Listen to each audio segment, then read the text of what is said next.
হযরত সিদ্দিক আকবর রাদিয়াল্লাহু তাআলা আনহু যিনি জান্নাতি 10 জন সাহাবীর ভিতরে, জান্নাতি 10 জন সাহাবীর ভিতরে নাম্বার 1, 1 নম্বরের সিরিয়ালের জান্নাতি এমন একজন সাহাবী ছোটকাল থেকেই নবীকে ভালোবাসে, ছোটকাল থেকেই নবীর সাথে উঠা বসা করে। আল্লাহু আকবার। মুসলমান ভাই ভালো করে বুঝেন, সিদ্দিক আকবর মক্কাতে বসবাস করেন। মক্কায় যখন বসবাস শুরু করলেন, আর 10-15 বছরের বালক গুলো আছে না, বালক খেলাধুলা করে, 10-12 জন বালক সিদ্দিক আকবরের কাছে বিচার দিচ্ছেন নবী করিম সাল্লাল্লাহু আলাইহি ওয়াসাল্লামের নামে। আবু বকর, মুহাম্মদ ইবনে আব্দুল্লাহ, কুরাইশ বংশের গোলাম মুহাম্মদ ইবনে আব্দুল্লাহ, সে তো বারবার বলে আল্লাহ তাকে নবী হিসাবে প্রেরণ করেছে, আপনি কি তাকে বিশ্বাস করেন নাকি? সে তো একটা জাদুকর। জোরে কন্যা নাউযুবিল্লাহ। সিদ্দিক আকবর বলে, কি বলছো তুমি? মুহাম্মদ আবার জাদুকর হবে কোত্থেকে? সাবধান, এই কথা কোনোদিন বলবা না মুহাম্মদ জাদুকর, মুহাম্মদ নবী। নবী এটা আমি বিশ্বাস করি। চিল্লায় বলেন না আল্লাহু আকবার। কারণ কিশোরদের ভিতরে সর্বপ্রথম ঈমান এনেছেন কে? হযরতে আবু বকর সিদ্দিক রাদিয়াল্লাহু তাআলা। নবীজি বলেন মক্কার যুবকদেরকে ডেকে ডেকে, ও মক্কার যুবকেরা, আমি হলাম শেষ নবী, লা নবিয়্যা বাদি, আমার পরে আর কোনো নবী আসবে না রে। শুনো শুনো শুনো, আমি হলাম নবী মুহাম্মদ ইবনে আব্দুল্লাহ। যুবকরা ডেকে ডেকে বলে, এ আবু বকর, শুনো শুনো, দেখি তুমি তার সাথে চলাফেরা করা বন্ধু মানুষ, আমাদের বাপ দাদার ধর্মের বিরুদ্ধে আচরণ করেছে মুহাম্মদ ইবনে আব্দুল্লাহ, তুমি তাকে সাবধান করে দিও। এই কথা যেন আর না বলে নবুয়তি কোত্থেকে পেয়েছে, সে নবী হলো কিভাবে, নবী হলো কিভাবে। আর মুসলমান ভাই ভালো করে বুঝেন, নবী হলো কোত্থেকে কিভাবে। এই জিজ্ঞাসাটা কাফেরের বাচ্চারা আবু বকর সিদ্দিককে করতেছেন। চিল্লায় বলেন আল্লাহু আকবার। তোমার বন্ধুকে একটু বলে দিও, সে যেন আর এগুলো না বলে, নবুয়তি দাবি না করে। আমার মুসলমান ভাই যখন এই কথাটা বলল, হযরতে আবু বকর রাদিয়াল্লাহু তাআলা আনহু তিনি কথাটা তাসদীক করে, সত্যবাদিতা করে যে না, কি বলো, নবী নবী হবেন, হযরতে মুহাম্মদ রাসূলুল্লাহ তিনি হলেন নবী, এটাই সত্য কথা, তোমরা এগুলো কি বলছো? না, তুমি তোমার বন্ধুকে বলে দিও এই কথা যেন না বলে। তারিখের কিতাবে দেখি হযরতে আবু বকর সিদ্দিক রাদিয়াল্লাহু তাআলা আনহু দৌড়ে গেলেন নবী করিম সাল্লাল্লাহু আলাইহি ওয়াসাল্লামের কাছে। ওগো মুহাম্মদ, বন্ধু আমার, মক্কার কাফিরেরা, মক্কার কিশোরেরা, আমি মাত্র এই রাস্তা দিয়ে আসতেছিলাম, 10-12টা যুবক আমাকে ডেকে ডেকে বলে, আবু বকর, আপনার বন্ধু মুহাম্মদ বলে নবী নাকি, আপনি তাকে নিষেধ করে দিবেন, এই কথা যেন আর কোনোদিন না বলে। নবী আবার কোত্থেকে হলো? মুহাম্মদ ইবনে আব্দুল্লাহ নবী হতে পারে না, পারে না। নবী মুহাম্মদ, আমি বিশ্বাস করি আপনি নবী, শেষ নবী আপনি, আপনার পরে আর কোনো নবী আসবে না। তবে আপনাকে একটা কথা বলি, আপনি যে নবী হিসাবে দাবি করতেছেন, এটার প্রমাণ কি একটু আমাকে বলবে? সিদ্দিক আকবর নবী করিম সাল্লাল্লাহু আলাইহি ওয়াসাল্লামকে জিজ্ঞাসা করতেছেন। নবী করিম সাল্লাল্লাহু আলাইহি ওয়াসাল্লাম বলেন, আবু বকর, ও আবু বকর, আমি যে নবী এটার প্রমাণ তো আপনি বহু বছর আগে ঠাই পেয়ে গিয়েছেন, কেন মনে নাই নাকি মনে নাই নাকি? বলে ইয়া রাসূলুল্লাহ কি প্রমাণ পেয়েছি?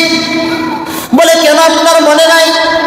মক্কা থেকে শাম দেশে যখন নাকি আপনি ব্যবসার উদ্দেশ্যে গিয়েছিলেন, শাম দেশে যাওয়ার পরে যখন আপনি ঘুমিয়ে পড়লেন, রাতের আধারে ঘুমের বাইরে স্বপ্ন দেখেছিলেন মক্কার ভিতরে একটা বড় সুন্দর চাঁদ আসমানে উদিত হয়েছে। চাঁদটা এত আলো দিচ্ছে, হঠাৎ করে চাঁদটা টুকরো টুকরো হয়ে মক্কার প্রত্যেকটা ঘরের ভিতরে প্রবেশ করেছে। খানিক পরে আবার আপনি স্বপ্ন দেখতেছিলেন ওই টুকরো টুকরো চাঁদের টুকরো টুকরো গুলি একত্রিত হয়ে পুরা চাঁদটাই আপনি আবু বকরের ঘরে ঢুকে গিয়েছে। আল্লাহু আকবার, লিল্লাহি তাকবীর। আপনার কি কথা মনে নাই? হযরত আবু বকর বললেন জি হ্যাঁ মনে আছে। তো সেখানে কি হয়েছিল? হযরত সিদ্দিক আকবর যখন নাকি এই স্বপ্নটা দেখেছিলেন, সাথে সাথে ঘুম ভেঙে গেল। সাকরাত, শরীরে শান্তি নাই। হায়রে আমি কি দেখলাম? আকাশটা একবারে আলোকিত হয়ে গেল, আবার টুকরো টুকরো হয়ে মক্কার প্রত্যেকটা ঘরের ভিতরে চলে গেল। আবার দেখলাম সমস্ত টুকরোগুলো, চাঁদের টুকরোগুলো একত্রিত হয়ে আমি আবু বকরের ঘরের ভিতরে ঢুকে গিয়েছে। কিছুই তো বুঝলাম না। সকালবেলা শাম দেশের কিছু মানুষের সাথে তার সাক্ষাৎ, তারিখের কিতাবে লেখে যে একজনকে জিজ্ঞাসা করলো, ভাই আমি তো রাত্রে একটা স্বপ্ন দেখেছি, আচ্ছা আপনাদের এদিকে আপনাদের কোনো পণ্ডিত আছে কিনা, পাদ্রী আছে কিনা? ওই ভাইটা বলল, ভাইজান আপনি কোথায় থেকে এসেছেন? হযরত আবু বকর বলে, জিতু মিনাল মক্কা, আমি মক্কা থেকে এসেছি ইলা শাম, শামের দিকে ব্যবসার জন্য এসেছি। ও ভাই আমি একজন পথিক, ব্যবসার ক্ষেত্রে মক্কা থেকে আমি এসেছি এখানে। আমাকে তুমি চিনবা না, আমার নাম আবু বকর। স্বপ্ন দেখেছি বড় ভয়ঙ্কর স্বপ্ন, এটার কি ব্যাখ্যা হবে বুঝতে পেরেছি না। আচ্ছা ভাই আপনি একটু বলে দেন না, কোথায় গেলে আমি কিভাবে স্বপ্নের ব্যাখ্যা পেতে পারি? হযরত আবু বকরকে বলল, শোনো, ওই চেটিয়াল ময়দানের দিকে যাইতে থাকো। চেটিয়াল ময়দানের ভিতরে গিয়ে দেখবা জীর্ণ শীর্ণ একটা ছড়ের ঘরের ভিতরে একজন লোক বসা আছে। সেই হলো আমাদের পাদ্রী গুরু, আমাদের সবার চেয়ে বেশি জ্ঞানী।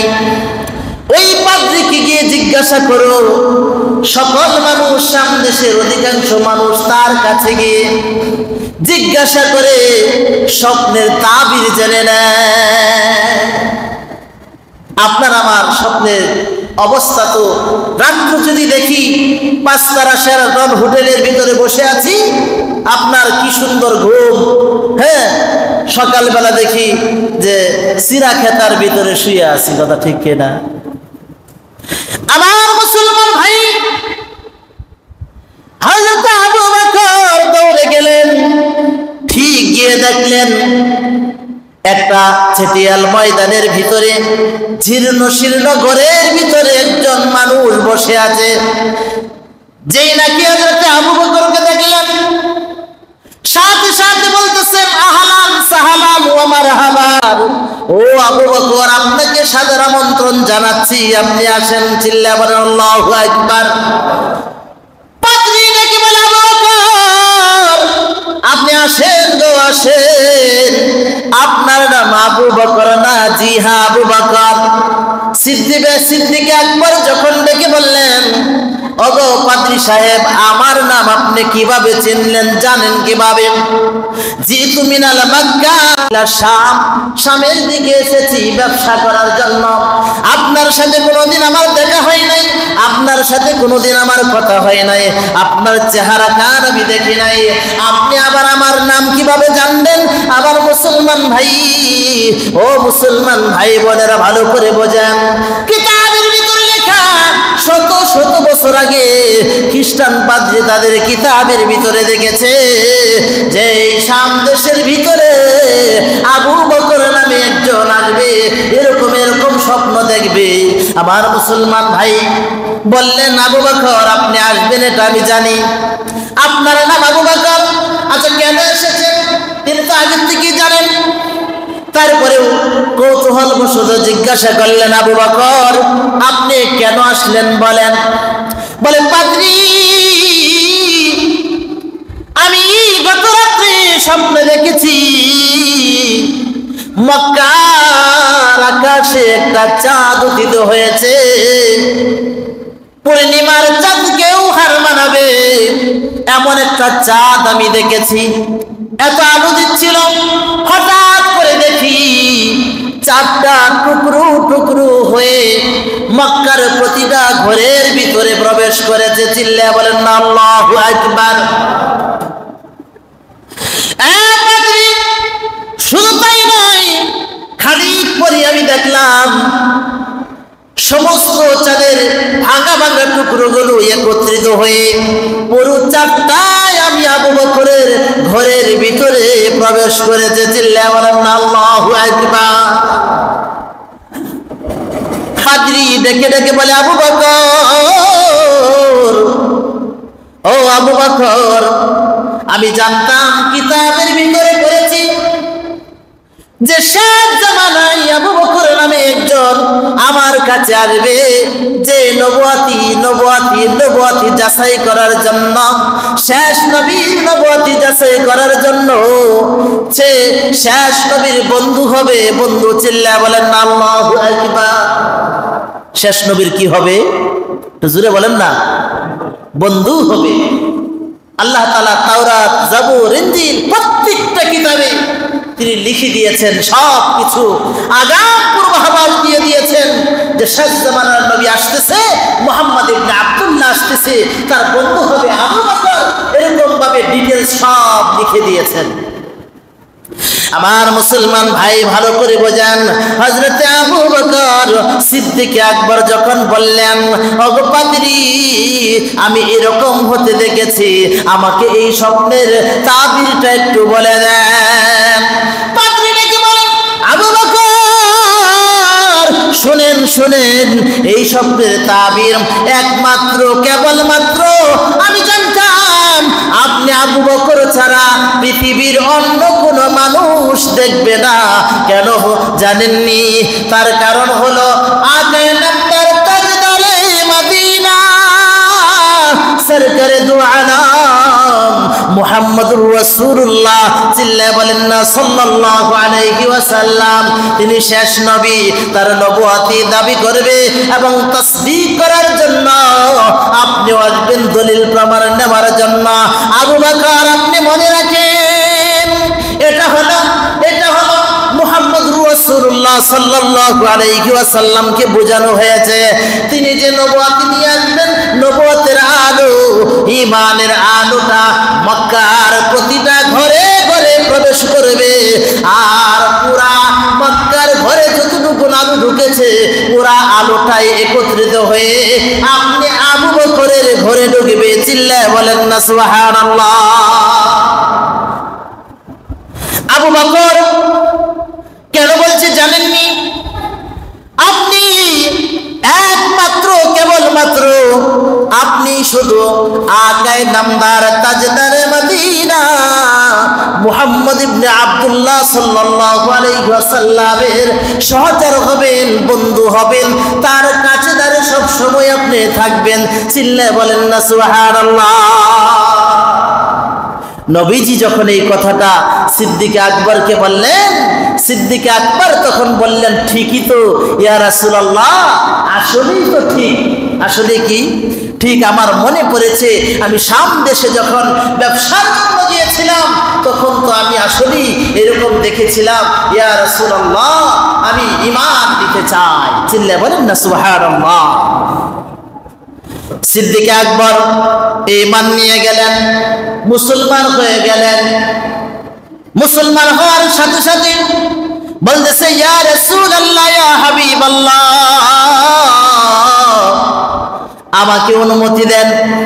রাস্তায় যে যুবকগুলো দেখে এসেছিলাম, ওই যুবকগুলোকে আমি গিয়ে বলবো মুহাম্মদ সাল্লাল্লাহু আলাইহি ওয়াসাল্লাম শ্রেষ্ঠ নবী, শেষ নবী, এটার ভিতরে কোনো সন্দেহ নাই, শুভ সন্দেহ নাই।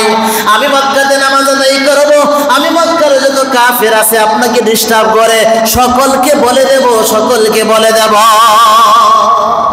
নবীজি অনুমতি দিলেন না, কারণ ইসলামের শুরু লগ্ন তো মাত্র 4-5 জন মুসলমান হয়েছে। আবু বকর, তুমি যদি এখন এই ইসলাম ধর্ম গ্রহণ করেছো এই কথাটা বলো, মক্কার কাফিররা তোমাকে ছাড়বে না, তোমাকে মেরে ফেলবে, তোমাকে নির্যাতন করবে। ইয়া রাসূলুল্লাহ, ইয়া হাবিবাল্লাহ, এই নির্যাতন আমি সহ্য করতে রাজি আছি, আমি এটা ভ্রুক্ষেপ করি না, আপনার জন্য আমার জান কুরবান করে দিতে পারি। চিল্লায়ে বলেন না সুবহানাল্লাহ। তিনি 10-15 বছরের কিশোর, কি বলেন যুবক, অথচ আমাদের কিশোররা এখন কিশোর গ্যাং নামে পরিচিত। আমাদের যুবকরা এখন ইয়াবা সেবন করে, আমাদের যুবকরা এখন মদ্যপান করে, আমাদের যুবকরা এখন ফেন্সিডিল পান করে, আমাদের যুবকরা এখন বিড়ি সিগারেট হুক্কা পান করে, আমাদের যুবকরা এখন রাস্তায় দাঁড়িয়ে দাঁড়িয়ে মেয়ে নিয়ে বেড়াল্লাপানা করে, আমাদের এই যুবকরা এখন নষ্ট হয়ে গিয়েছে। তৎকালীন সময়ের সেই যুবক আবু বকরের মতো কাছে দাঁড়িয়েও নাই, কথা ঠিক কিনা জোরে বলে। আমার মুসলমান ভাইরা রে, আমার ভালো করে বোঝেন, যুবক তুমি হতে পারো যুবক, আবু বকরের মতো যুবক হয়ে দেখাও।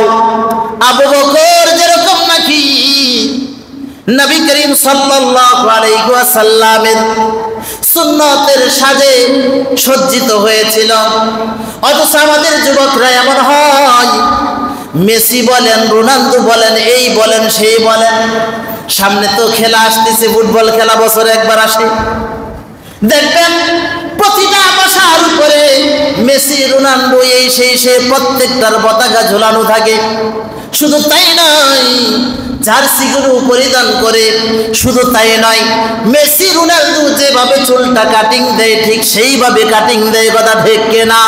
নবী করিম সাল্লাল্লাহু আলাইহি ওয়াসাল্লাম হাদিস শরীফে বলেন, মান তাশাব্বাহা বিকওমিন ফাহুয়া মিনহু, যে যার সাদৃশ্যতা অবলম্বন করবে কিয়ামতের মাঠে সে তার সাথে হাসর নসর করবে। জোরে কন্না আউযুবিল্লাহ। যুবক মনে রেখো, তুমি যদি রোনালদো আর মেসির, তুমি যদি শাকিব খানের, তুমি যদি এই সেই সুরত সিরত ধারণ করো, তাহলে তুমি কিয়ামতের মাঠে তার সাথেই হাসর নাসর হবে তোমার। তারা যদি জাহান্নামী হয়ে থাকে, মেসি বলেন, রোনালদো বলেন, সবগুলো তো খ্রিস্টান, খ্রিস্টানের সাথে তোমার হাসর নাসর হবে। আমার মুসলমান ভাই, এই কারণেই তো বন্ধু যখন বানানো হবে, যেরকম নবী করিম সাল্লাল্লাহু আলাইহি ওয়াসাল্লাম আবু বকর আর নবী করিম সাল্লাল্লাহু আলাইহি ওয়াসাল্লাম একসাথে বন্ধু ছিল, আদর্শ বন্ধু। বন্ধু বানাতে হলে এরকম আদর্শ বন্ধু বানানো দরকার, কথা ঠিক কিনা? আমার মুসলমান ভাই ভালো করে বোঝেন, বন্ধু তো এমন হবে যেই বন্ধু 5 ওয়াক্ত নামাজ আদায় করবে, বন্ধু বন্ধুকে দেখে নামাজি হয়ে যাবে, বন্ধু বন্ধুকে দেখে ফেন্সিডিল ছেড়ে দেবে। বন্ধু তো এমন হওয়া চাই যে বন্ধুকে দেখে চরিত্রটা ভালো হয়ে যাবে, যেই বন্ধু তাসবিহ তাহলিল দিবে। মুসলমান ভাই, বন্ধু নির্বাচন করতে গেলে আমাদের খুব কঠিন হালত। একজন বন্ধু আরেকজনের সাথে চলে, রাস্তাঘাটে যায়, গার্লফ্রেন্ড আর বয়ফ্রেন্ড নিয়ে যায়।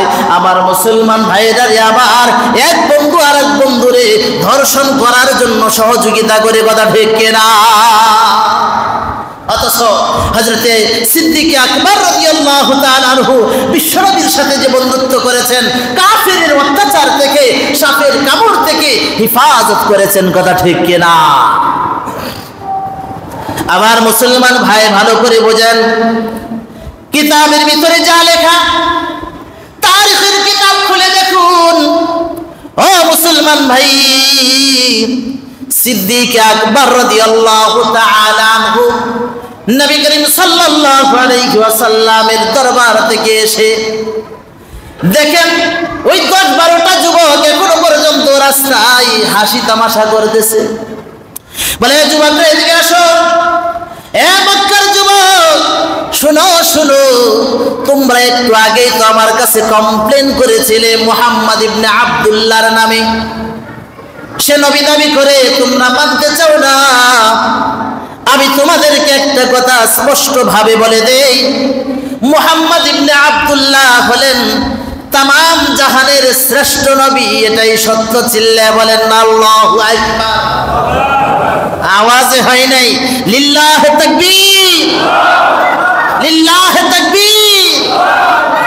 সিদ্দিক আকবর ডেকে বলেন, এ মক্কার কাফিরেরা, শোনো শোনো, মুহাম্মদুর রাসূলুল্লাহর নামে যদি কেউ কোনো বদনাম রটাও, মুহাম্মদের নামে যদি কেউ কিছু বলো, আমি কারো আস্থা রাখবো না, আমি তোমাদেরকে কাউকে ছাড়বো না। শুনো শুনো শুনো,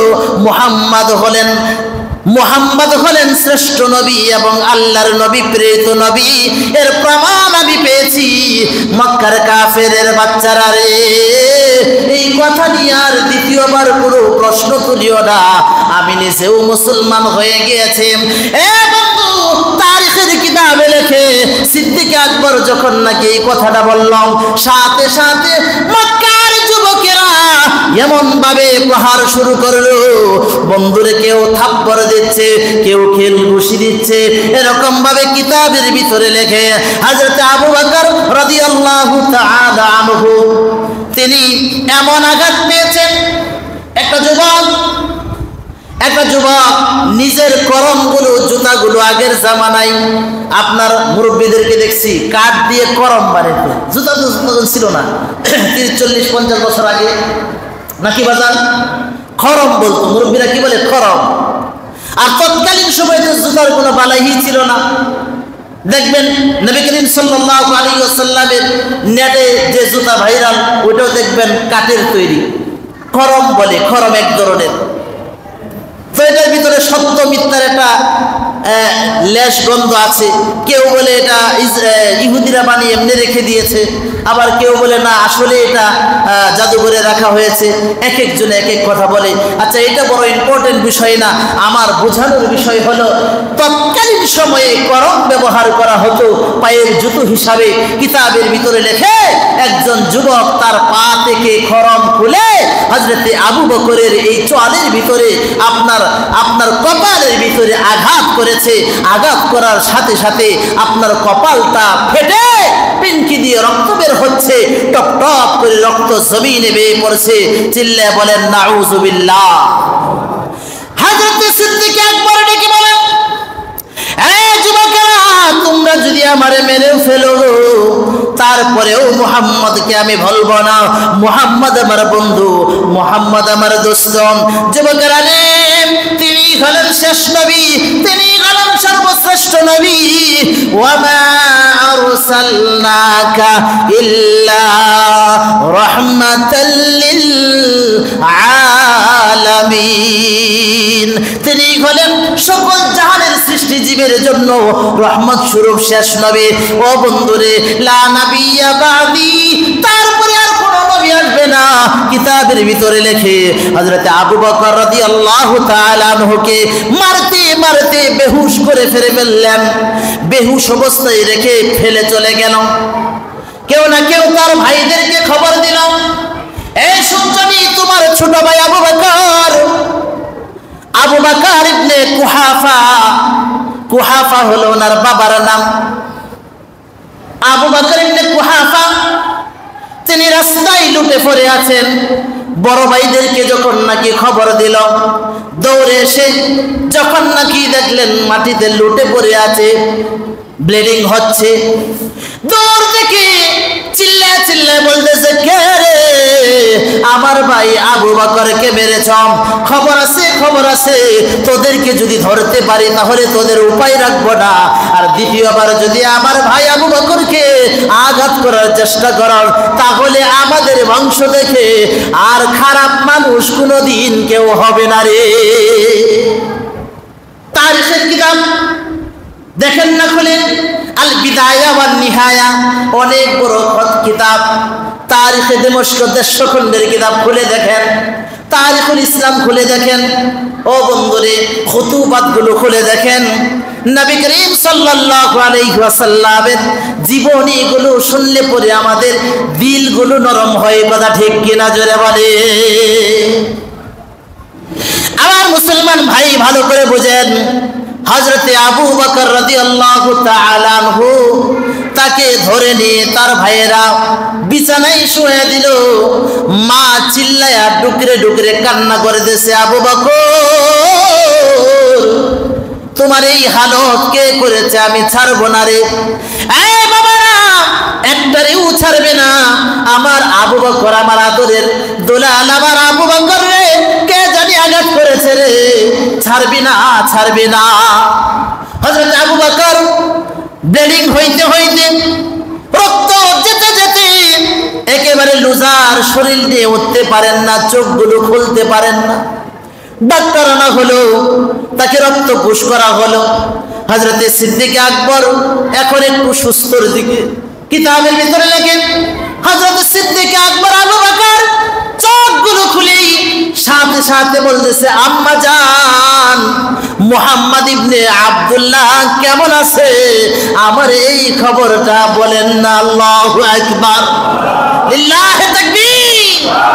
হযরত আবু বকর চোখের পানিগুলো ছেড়ে দিয়ে বলেন, আম্মা জান, নবীজি কেমন আছে একটু বলেন না। আমি নবী মুহাম্মদুর রাসূলুল্লাহ সাল্লাল্লাহু আলাইহি ওয়াসাল্লামের জন্য 1000 বার ইন্তেকাল করতে পারি, শহীদ হতে পারি। আচ্ছা আপনি একটু বলেন না, মুহাম্মদুর রাসূলুল্লাহ সাল্লাল্লাহু আলাইহি ওয়াসাল্লাম কেমন আছে? কিতাবের ভিতরে লেখে হযরত আবু বকর চোখগুলো ঠিকভাবে খুলতে পারে না, হুঁশ ফিরে এসেছে। মা ডেকে বলে, আবু বকর, মুহাম্মদ আবার কে রে? তার পরিচয় কি? বাবা আবু বকর, তোর তো শরীরই চলে না, চোখগুলো মাত্র খুললেই আমি মার কথা না বইলা, বাবার কথা না বলে, ভাই বেরাদর আত্মীয় স্বজনের কথা না বলে, আবু বকর রে এই করুণ হালতে চোখগুলো খোলা মাত্রই মুহাম্মদের নাম বললা কেন? মুহাম্মদ কে? তার পরিচয় কি? বাবা আবু বকর, শরীরের গতি তোমার ভালো না, তুমি একটা কাজ করো। আবু বকর, এই যে ধরো আমি খানা খাওয়াইয়া দিচ্ছি, তুমি খানাগুলো খেয়ে নাও। না মা, আমি হযরতে মুহাম্মদুর রাসূলুল্লাহ সাল্লাল্লাহু আলাইহি ওয়াসাল্লামকে দেখা না পর্যন্ত এক মুষ্টি খাবার আমার গালের ভিতরে দিব না। আল্লাহু আকবার, লিল্লাহি তাকবীর। এই হলো নবী প্রেম। হযরত আবু বকর রাদিয়াল্লাহু তাআলা আনহু তিনি এই কথাটা যখন বললেন, সিদ্দিক আকবরকে তার মা হযরতে মুহাম্মদুর রাসূলুল্লাহ সাল্লাল্লাহু আলাইহি ওয়াসাল্লামের পরিচয় নিয়ে কোথায় থাকেন, কি করেন, এই কথাগুলো বলে তার কাছে নিয়ে গেলেন। মুহাম্মদুর রাসূলুল্লাহ সাল্লাল্লাহু আলাইহি ওয়াসাল্লামকে দেখে বলেন, নবী গো, আপনি নিষেধ করেছিলেন কিন্তু সহ্য হয় নাই। আল্লাহর কালাম, আল্লাহর দ্বীন বুলন্দ করার জন্য ঈমানি জজবার কারণে আমি কাফেরের বাচ্চাগুলোরে বলেছিলাম, মুহাম্মদ কখনো ফেক না, মুহাম্মদ কখনো বাউতাবাজি করে না, মুহাম্মদ হলেন শ্রেষ্ঠ নবী। এই কথা বলার পরে আমারে আঘাত শুরু করলাম। আগে নবীজি, আমার মা বাবা আপনার জন্য কুরবান, কুরবান হতে পারে। ওগো নবীজি, আপনি আমারে কবুল করে নেন। চিল্লায়া বলেন আল্লাহু আকবার। সম্মানিত হাজিরিন, এই হলো নবী প্রেম, এই হলো আবু বকরের ভালোবাসা।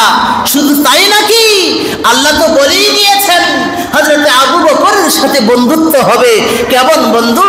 মক্কার কাফেররা মুহাম্মদুর রাসূলুল্লাহ সাল্লাল্লাহু আলাইহি ওয়াসাল্লামের সাথে আপনার খারাপ আচরণ করতেছেন। দিন যাচ্ছে তো যাচ্ছে, বড় হচ্ছেন ওনারা। 40 বছর যখন হয়ে যায়, নবুয়তি পেয়ে যান নবী করিম সাল্লাল্লাহু আলাইহি ওয়াসাল্লাম। আমার মুসলমান ভাই, ভালো করে বুঝেন, মক্কার কাফেরদেরকে যখন নাকি দ্বীনের দাওয়াত দেওয়া শুরু করলো, সাথে সাথে কাফেররা নবী করিম সাল্লাল্লাহু আলাইহি ওয়াসাল্লামকে জাদুকর বলে চালিয়ে দিল। কথা ঠিক কিনা? শুধু তাই নয়, এমন আপনার নির্যাতন নিপীড়ন শুরু করেছে। আল্লাহর ওয়াদার হলো, আবু বকর কেমন বন্ধু ছিলেন ভালো করে বুঝেন। সিদ্দিক আকবরের জীবনী যদি আমি 5 জমাও বলি শেষ হবে না। কারণ সিদ্দিক আকবরের নেকির পাল্লা একদিকে রাখলে আর কিয়ামত পর্যন্ত যত আনেওয়ালা উম্মত আসবে সকলের নেকির পাল্লা এক পাল্লায় রাখলে সিদ্দিক আকবরের পাল্লাটা ভারী হয়ে যাবে।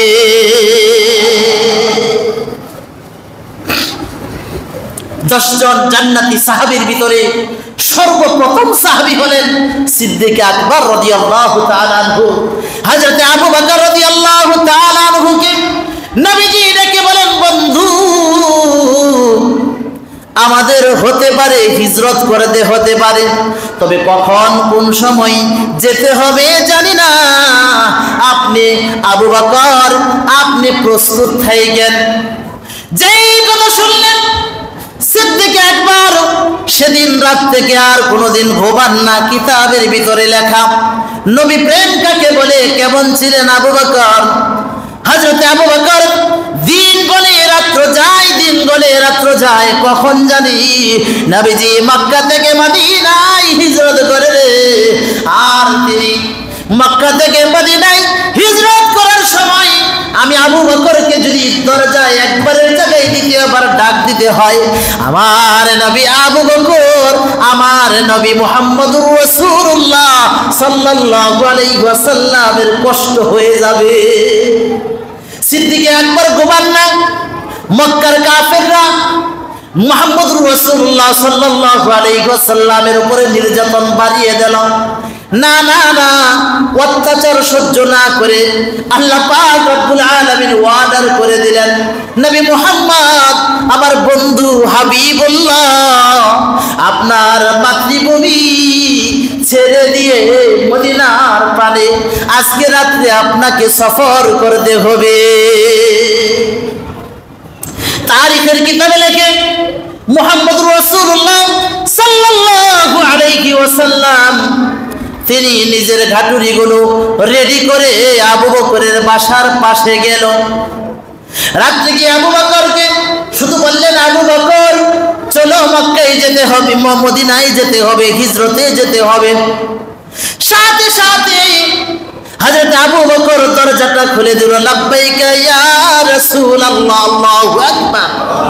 আর জোরে আল্লাহু আকবার। সাথে সাথে বলেন, লাব্বাইকা ইয়া রাসূলুল্লাহ, ইয়া হাবিবাল্লাহ। আবু বকর গো, ও আবু বকর, এটা কিভাবে সম্ভব? আমি সেই 6 মাস আগে বলেছি হতে পারে আমার মাতৃভূমি ছেড়ে দিয়ে মদিনায় হিজরত করতে হতে পারে, আর আপনাকে আমি ডাক দিলাম, সাথে সাথে আপনি দরওয়াজা খুলে দিলেন। বলে গো নবীজি, আমি আবু বকর সেই দিন যখন নাকি বলেছিলেন তখন থেকে সিদ্ধান্ত নিয়েছে, জানি না কখন কোন সময় আমার প্রাণের নবী, আমার বন্ধু কখন জানি এসে দরজায় করাঘাত করে, আর করাঘাত করার সাথে সাথে আমি আবু বকর যদি ঘুম থেকে উঠতে দেরি হয়ে যায় আমার নবীর কষ্ট হয়ে যাবে। ও মুহাম্মদুর রাসূলুল্লাহ, আল্লাহর হাবিব বন্ধু, আমি সেদিন থেকে আর কোনোদিন রাতে বিছানায় পিঠ লাগাই নাই। আর আসতে বলেন আল্লাহু আকবার, লিল্লাহি তাকবীর। আমি আবু বকর পিঠ লাগাই নাই। নবীজি আপনার যদি একটু কষ্ট হয়ে যায়, হযরতে আবু বকর গাটুরিগুলো নিয়ে মদিনার পারে যাচ্ছেন। আল্লাহ পাক রব্বুল আলামিন হুকুম করেছেন, ওগো নবীজি মধ্যপদে আপনাকে হেরা গুহায় অবস্থান করতে হবে। এটা হলো আপনার স্টেশন। দেখবেন ট্রেন যদি যায় এক স্টেশন থেকে অন্য স্টেশনে গিয়ে একটু বিশ্রাম করে। মুহাম্মদুর রাসূলুল্লাহ সাল্লাল্লাহু আলাইহি ওয়াসাল্লাম হিজরতের ঘটনার ভিতরে আরো কিছু ঘটনা আছে, আমি ওই দিকে যাচ্ছি না। আমি আবু বকর কেমন ছিলেন এটার উদাহরণ টানতে এই ঘটনাটা নিয়ে এসেছি। মুসলমান ভাইরা রে আমার, ভালো করে বোঝেন। হযরতে আবু বকর গাটুরি নিয়ে চলছেন। নবীজি ডেকে বলেন, আবু বকর গো, ওই যে দেখা যায় হেরা পর্বত, এই হেরা পর্বতে আপনার হেরা গুহার ভিতরে আমাদের অবস্থান করতে হবে, না হয় কিন্তু কাফেররা দেখে ফেলবে। আমার আপনাকে দেখে ফেললে আমাদেরকে হত্যা করে ফেলবে। নিরাপদের জন্য আল্লাহ বলেছে এখানে অবস্থান করার জন্য। হেরা পর্বত এত উঁচু, এত উঁচু। যারা বন্ধু হজ করেছেন, উমরা করেছেন, আপনারা ওখানে গিয়েছেন তাই না? 2 রাকাত নফল নামাজ আদায় করেছেন অনেকেই। যারা গিয়েছেন তারা জানেন, আমাদের মতো হতভাগারা এখনো যেতে পারি নাই। এই হতভাগাদেরকে আল্লাহ যেন কবুল করে নেন। চিল্লে বলেন না আমিন। এ মুসলমান ভাই, দিলটা নরম করে দাও।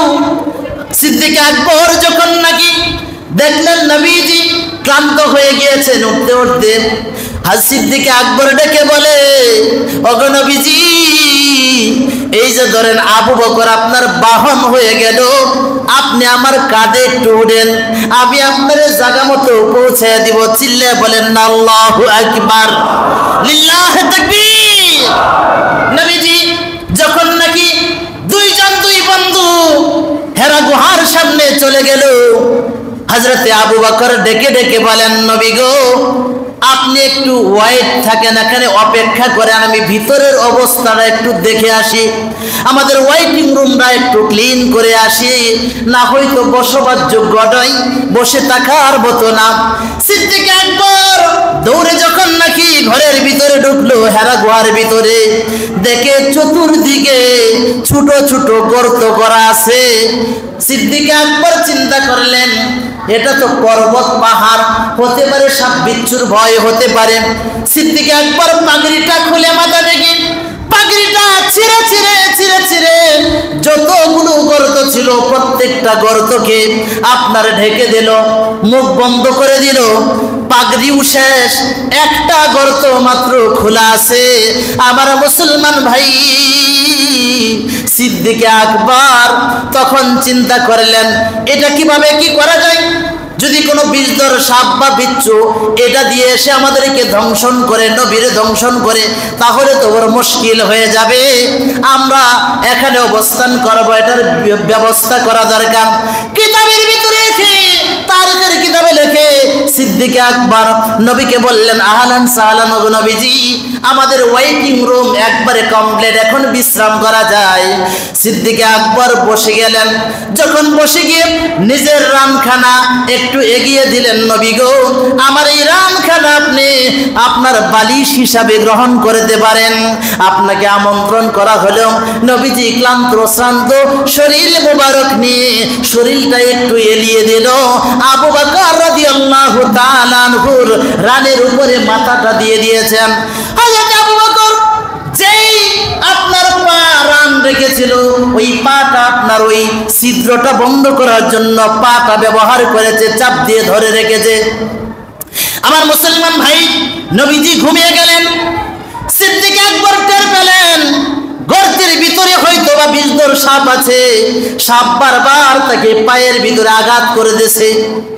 সাপের বিষে যন্ত্রণায় শরীরটা নীল হয়ে আসছে।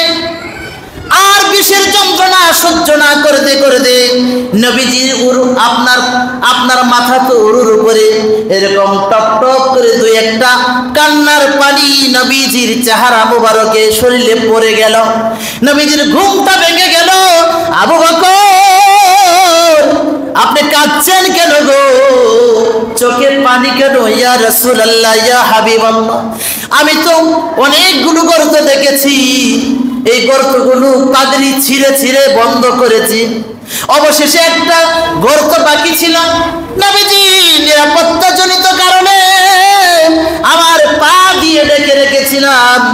আমি অনুভব করতে পেরেছি এটার ভিতরে একটা হয়তো বা সাপ আছে, আমার দংশন করেছে।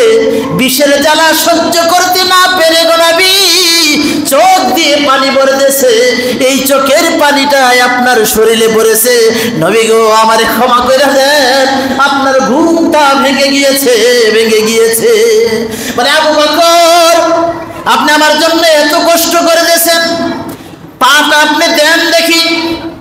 সাথে সাথে জবান থেকে জিহ্বা থেকে একটু লালা বিসমিল্লাহ বলে জিহ্বা থেকে লালাটা লাগিয়ে দিল, বিষটা পানি হয়ে গেল। চিল্লা বলেন না সুবহানাল্লাহ। কিতাবের ভিতরে লেখে সাথে সাথে ওই গর্ত থেকে একটা আজদাহা বড় সাপ বের হয়ে আসলো। নবীজি ডেকে বলে, এ সাপ, আমার বন্ধু আবু বকর রে তুই জালেম আবু বকর রে ধ্বংস করেছস। সাপের জবান খুলে গেল। আমার মুসলমান ভাই, কিতাবের ভিতরে লেখে সাপ বলতেছে, ওগো নবীজি, আমি 100 বছর আগে শুনেছি, আমি রাস্তা দিয়ে যাচ্ছিলাম, 100 বছর আগে কিছু মানুষের কাছে শুনেছিলাম শেষ জামানার শেষ নবী আসবে, আবার এই গর্তের ভিতরে অবস্থান করবে আপনাকে দেখার জন্য, আপনাকে একটা বার দেখার জন্য এখানে আমি 100 বছর অপেক্ষা করতেছিলাম। ওই জালেম আবু বকর আমার দেখার পথ বন্ধ করে দিয়েছে। প্রথম রুট দিয়ে দেখি বন্ধ, দ্বিতীয় রুট বন্ধ, তৃতীয় রুট বন্ধ, এরকম ভাবে অবশেষে দেখি একবারে শেষের দরওয়াজাটাও তার পা দিয়ে বন্ধ করে রেখেছে। নবী গো, আপনার দিল দিয়া ভালোবাসি, ও নবী, নবী প্রেম জাহির করার জন্য আমি আবু বকর রে ধ্বংসন করেছি, আমারে আপনি ক্ষমা করে দেন, আমাকে আপনি একটু সুযোগ দেন।